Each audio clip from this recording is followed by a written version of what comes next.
So we had a really productive meeting with all the premiers and the Prime Minister and a couple federal ministers as well, making sure we have a solid plan.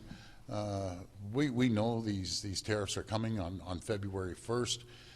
We need to match those tariffs dollar for dollar, tariff for tariff, and make sure that it hurts the Americans as much as it hurts Canadians, because it's going to hurt Canadians right across the board. But we have to come back strong. What we all prefer to build the AMCAN fortress, I apologize, and ship them more energy, more critical minerals. But we also have to look internally. As I said, we should all be looking in the mirror, and we need to look at internal trade that could pick up the GDP. But I've heard numbers anywhere from $50 to $100 billion. We have to speed up approvals. We're hosting the world's largest mining show, PDAC, just in a little while, and people from all over the world are going to come here. But it's unacceptable. It's taking 10 to 15 years to get things moving. It's unacceptable that the Ring of Fire, the largest find in critical minerals in the world, that is taking years to get approvals. It's unacceptable that we don't have Energy East Pipeline coming out to Ontario and out to New Brunswick.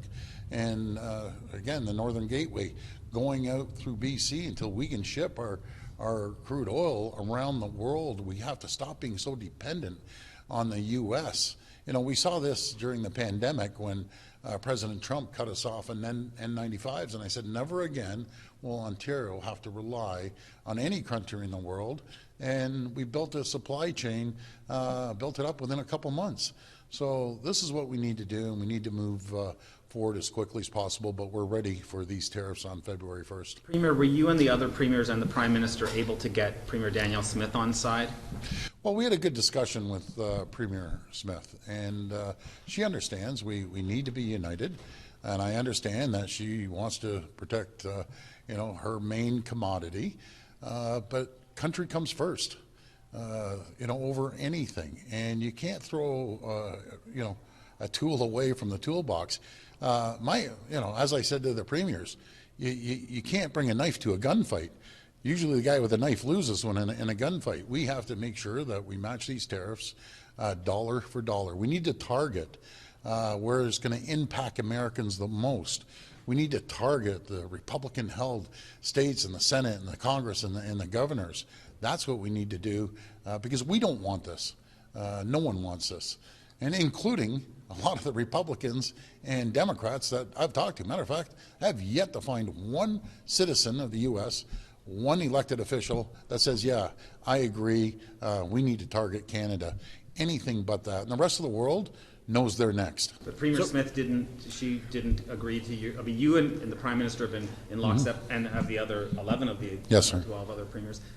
She still doesn't agree with your dollar for dollar tariffs and the counterattack, basically. Well, not right at this point, but I think we're moving her along. I understand, but make no mistake about it. We do have a united country. I'm hearing it out there. You folks are hearing it everywhere. It's Team Canada. Canada is not for sale, and let's keep being united. Premier, just to clarify that, everyone's agreed to dollar for dollar tariffs, not this sort of staged approach that had been floated previously? Well, everyone wants to take everyone wants to take the positive approach, and I've as they've seen on our hits on those commercials and social media, my comms people told me we've had 500 million hits. And those are pretty staggering. And I just encouraged all the premiers, get your ads down there, and the federal government, get your ads down there, because the people play such a huge part of this.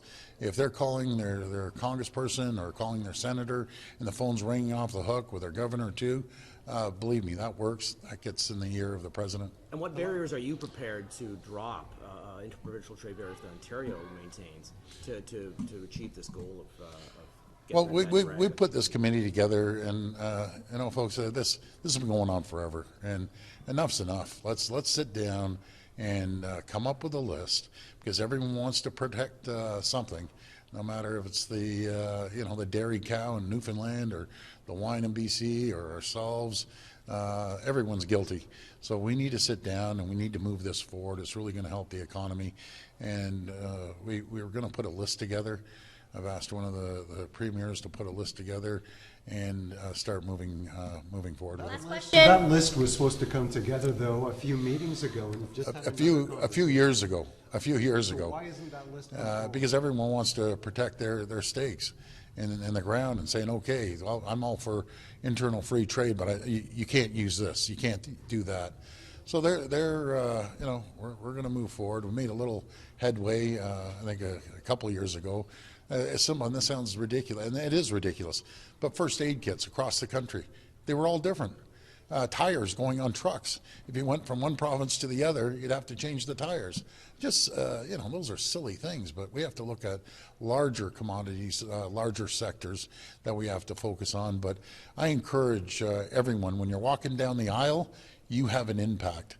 When you look at made in Canada or made in Ontario products, buy them. Make sure that we send a message to the big retailers that have revenues of $147 billion, and that's Costco, Sobeys, Walmart, Metro, and Loblaws. Send the message, buy Canadian products, onshore Canadian products. Thank you. Are you preparing for an election call next week? Stay tuned. But we need a mandate from the people. We need a mandate to protect and possibly spend billions of dollars to protect people's jobs, to protect businesses, and to protect communities. And there's only one group of people, one group that is going to give you the mandate, and that's the people, and that's what's great about democracy. They either vote a government in or they vote them out. But thanks, everyone. Is it going to be next week?